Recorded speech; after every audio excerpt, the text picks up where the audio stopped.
ভগবানগোলায় constable পরীক্ষা, বালিকা উচ্চ বিদ্যালয়ে কড়া নিরাপত্তায় নির্বিঘ্ন পরীক্ষা। সকাল 10টার দৃশ্য ক্যামেরাবন্দি। রাজ্য জুড়ে যখন চলছে পশ্চিমবঙ্গ পুলিশের কনস্টেবল নিয়োগ পরীক্ষা, তারই অঙ্গ হিসেবে রবিবার সকালে মুর্শিদাবাদের ভগবানগোলা উচ্চ বিদ্যালয় ও ভগবানগোলা বালিকা বিদ্যালয়ে চলে পরীক্ষার গুরুত্বপূর্ণ পর্ব। সকাল প্রায় 10টা নাগাদ দুই কেন্দ্রেই দেখা যায় পরীক্ষার্থীদের দীর্ঘ লাইন, কড়া নিরাপত্তা এবং সুচারু ব্যবস্থাপনার নজির। সেই সমস্ত মুহূর্ত ধরা পড়ে আমাদের ক্যামেরায়। ভগবানগোলা বালিকা বিদ্যালয়ে মহিলা পরীক্ষার্থীর সংখ্যা ছিল উল্লেখযোগ্য, মোট 480 জন। অন্যদিকে ভগবানগোলা উচ্চ বিদ্যালয়ের পরীক্ষায় অংশ নেন প্রায় 500 জন পুরুষ মহিলা। দুই কেন্দ্রে পরীক্ষার পরিবেশ ছিল সম্পূর্ণ শান্তিপূর্ণ ও নিয়ন্ত্রিত। পরীক্ষার্থীদের কেন্দ্রে প্রবেশের আগে কঠোর তল্লাশি করা হয়।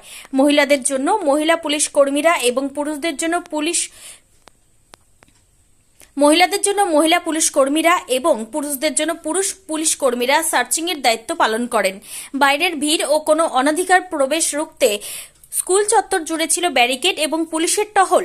পরীক্ষা কেন্দ্র পরিদর্শনে উপস্থিত ছিলেন Bhagwangola sub divisional police officer SDPO Biman Haldar মহাশয়, ভগবানগোলা থানার ভারপ্রাপ্ত আধিকারিক বিশ্বজিৎ হালদার সহ অন্যান্য পুলিশ আধিকারিকরা।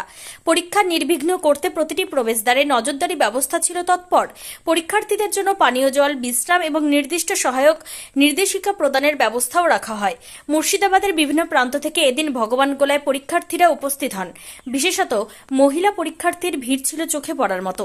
পরীক্ষা কেন্দ্র ঘুরে দেখা যায় শৃঙ্খলা বজায় রেখে ধাপে ধাপে পরীক্ষার্থীদের ঢোকানো হচ্ছে এবং পুরো প্রক্রিয়াটি পরিচালিত হচ্ছে যথাযথ নিয়ম মেনে। এক কথায় ভগবানগোলার দুই কেন্দ্রের রাজ্যব্যাপী কনস্টেবল পরীক্ষার দিনটি কেটেছে সম্পূর্ণ নিরাপদ, সুশৃঙ্খল ও নিয়ন্ত্রিত পরিবেশে।